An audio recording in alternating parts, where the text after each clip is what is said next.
Hi, I'm Sean Saleh. I'm the culture reporter here at the Washington Times. And for the past year, I've been covering an initiative to design, implement, and evaluate 3-year college degrees. It's known as the College in 3 Exchange, and they've grown from 10 colleges 3 years ago to 20 colleges this year, which are looking at the possibility of students completing an undergraduate degree in 3 years instead of the traditional 4 years. So today I'm here to answer a few questions about this exchange. Well, it's a group of colleges that started gathering during the pandemic in 2020, and they came up with the idea of making college more affordable and easier to complete for students. The problem being that many college students feel that college takes too long, it costs too much, and a lot of colleges have been struggling with enrollment numbers and finances since the pandemic. The exchange hopes to expand to 100 campuses by next year and 500 by 2027. State university branch campuses and small private liberal arts schools are the main schools attracted to this, and they're also the schools that have suffered the most enrollment decline and financial problems since the pandemic shuttered campuses in March 2020.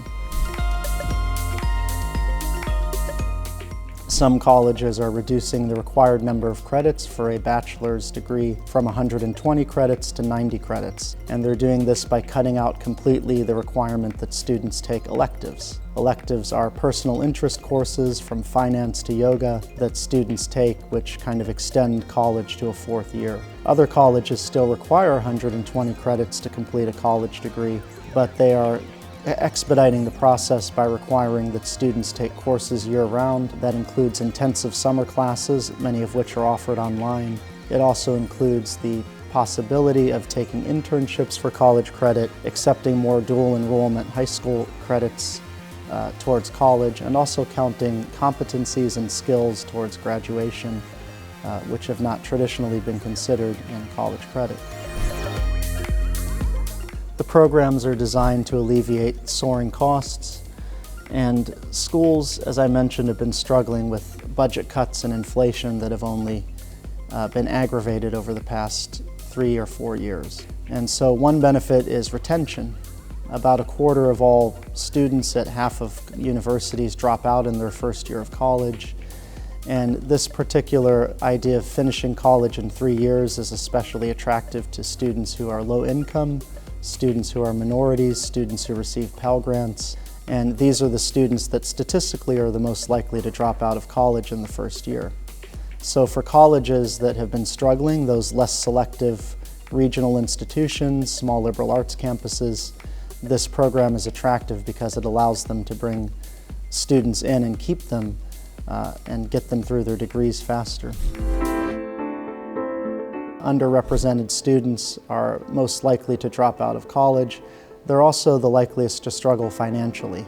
And so the students who drop out of college with unpaid debts, college debts, are likeliest to be in the group that would be looking for this degree. There's also the situation that we have of a lot of students who struggle because of other reasons. They may drop out of college because they've had children, or they have other priorities, or they're just not interested in college. And so this program can pull students in who are maybe working part-time or looking for some greater financial help during college through the example of paid internships, which allow them to earn while they're completing their degrees.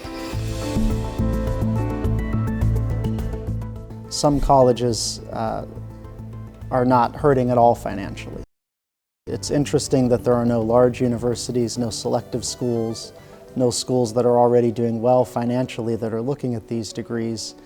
And some experts, such as Peter Wood, the president of the National Association of Scholars, which is a conservative group, say that there's a whiff of desperation around 3-year degree programs. And the desperation is that colleges are admitting they've priced students out of getting a degree. And so it's kind of a belated effort to make college more affordable after years of surging tuition and things like that. Well, at this point, most of the schools participating in the exchange are still either assessing the possibility of accelerated degrees or they're looking for accreditation. Some schools, such as the University of Minnesota Rochester, have already fully launched programs. They'll be graduating students this December with 3-year degrees, and other schools are at the point of getting to that accreditation. A lot of them are targeting STEM degrees that have easily employable skills, but some colleges, such as the University of Minnesota Morris, which is another branch campus in the University of Minnesota system, they're offering all of their degrees on an accelerated 3-year course. So at this point, it's a wait and see. The Department of Education allows for college degrees to be completed in 3 years. For decades, students have found ways to get through college in 3 years, and with these accelerated pathways, it remains to be seen how feasible it is for colleges to adapt to this method and whether they have the money to do so. Lori Carroll, the Chancellor of University of Minnesota Rochester, who is one of the architects of this program, estimates it would cost about $10,000 for many of these schools to just launch a program like this. It's unclear whether any funding will be forthcoming from the Department of Education. So at this point, it's a wait and see. Thank you for joining me.